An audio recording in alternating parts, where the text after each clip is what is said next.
अस्सलाम वालेकुम नाजरीन, आप देख रहे हो प्रेम पोस्ट और मैं पढ़ रही। नाजरीन, आज हम बात करेंगे डॉरी सिस्टम यानी कि दहेज, जो दिन ब दिन हमारे समाज में बढ़ रहा है। जैसे ही मैंने दहेज का नाम लिया है तो बहुत सारे लोग सोच रहे होंगे कि हम तो नहीं लेते। हाँ, ये है कि कुछ लोग नहीं लेते, होता है इंजीनियर, कुछ भी होता है, चाहे बिजनेसमैन होता है, व्हाटएवर जो भी होता है।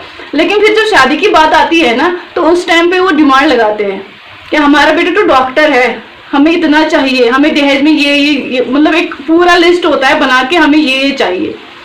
और हमारा बेटा ये कर रहा है, हमारा बेटा बिजनेसमैन है, तो हमें ऐसे ऐसे चाहिए। तो जो बेचारा लड़की का बाप होता है, वो तो कंफ्यूज रहता है, मैं शादी कर रहा हूँ या मैं कोई सौदा कर रहा हूँ। तो इसी तरीके से कुछ बहुत सारे ऐसे लड़कियां हैं जो शादी करने के लिए साफ मना करते कि हमें नहीं करनी है शादी, क्योंकि उन्हें पता ही होता है कि हम दहेज नहीं दे सकते। दूसरे घर में जाएंगे, अगर दहेज नहीं दिया है तो वहां पे पूरी जिंदगी ताने सुनने को मिलेंगे।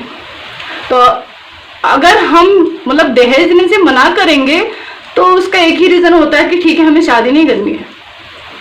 लेकिन हम ही लोग कल मतलब दावा करते हैं कि हमें दहेज नहीं देते, हम दहेज नहीं लेते।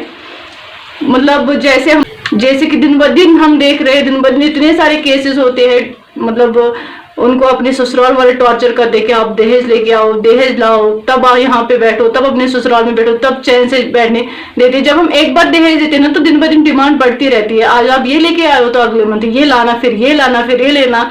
तो ये हम मतलब खत्म नहीं कर सकते। तो मेरे हिसाब से तो ये गलत बात है कि दहेज लेना और दहेज देना भी।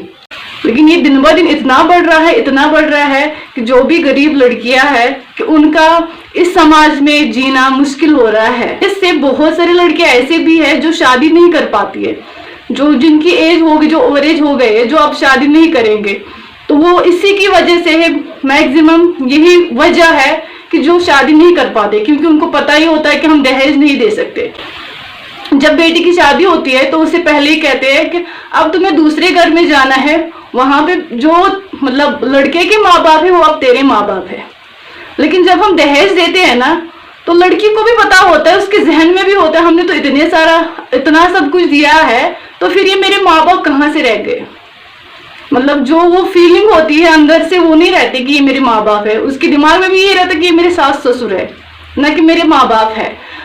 तो ये बात कब पता चलती है? चुपके से सब देते हैं, लेकिन जब घरों में लड़ाई झगड़े होते हैं ना, तब पता चलता है इन्होंने इतना दिया था दहेज, इन्होंने इतना लिया था। तभी ये बात सामने आती है कि जब मतलब बात यहाँ तक पहुंच जाती है कि लड़ाई झगड़े हो जाते हैं, तब ये बात सामने आती है कि इन लोगों ने तो इतना दहेज दिया था बेटी को, इन लोगों ने तो इतना दहेज लिया था।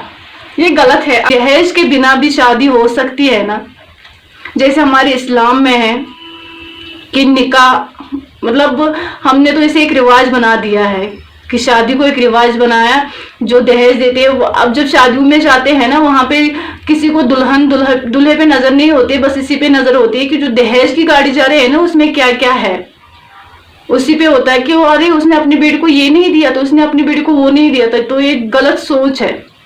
दहेज देना बहुत ही ऐसे, आप एक बार सोच के देख लो कि जो गरीब बेटियां हैं, जो घर पे बैठे हैं, जिनका कोई सहारा नहीं होता, जो ओवरेज हो गए हैं, जो बस एक कारण से शादी नहीं कर पाती, वो बस ये है कि वो दहेज नहीं दे पाते। बिना दहेज की मतलब क्या शादी नहीं होगी? जो दहेज नहीं दे पाते वो घर पे बैठे हुए हैं, उनकी शादी नहीं हो रही है, वो भी तो हमारी बहनें हैं ना। तो हम ऐसा क्यों कर रहे हैं? ऐसा अपने मतलब निकाह को इतना क्यों बना रहे हैं कि मतलब ये हमें ऐसा लग रहा है कि जैसे पता नहीं क्या है। जो एक आसान सा चीज था उसको हमने इतना बढ़ा दिया, बस एक वजह से, वो है दहेज।